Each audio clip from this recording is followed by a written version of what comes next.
যুক্তরাষ্ট্র থেকে আমদানি বাড়িয়ে নতুন আরোপিত শুল্ক কমানোর উপর জোর দেওয়া হচ্ছে। এতে খরচ বাড়লেও ভোক্তাদের উপর প্রভাব পড়বে না বলে মন্তব্য করেছেন অর্থ উপদেষ্টা ডক্টর সালেউদ্দিন আহমেদ।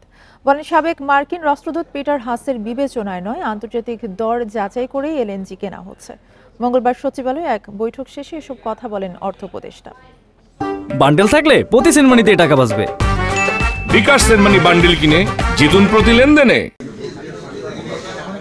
নানা দেন দরবারের পর বাংলাদেশের জন্য 20 ভাগ পাল্টা শুল্ক নির্ধারণ করে যুক্তরাষ্ট্র।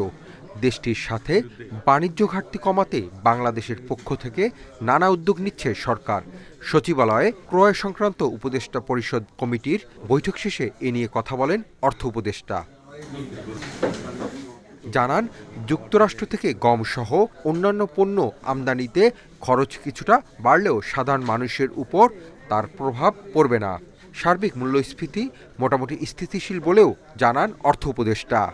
গম ব্যাপারে বলেছি, আমাদের বলে একটু বেশি হবে, কিন্তু কোয়ালিটিটা একটু বেটার।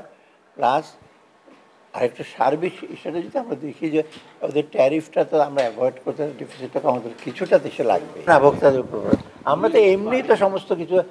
যুক্তরাষ্ট্রের সাবেক রাষ্ট্রদূত পিটার হাসের বিষয় বিবেচনায় নিয়ে এলএনজি কেনা হচ্ছে কিনা এমন প্রশ্নের জবাবে অর্থ উপদেষ্টা বলেন, আন্তর্জাতিক বাজার যাচাই করছে সরকার।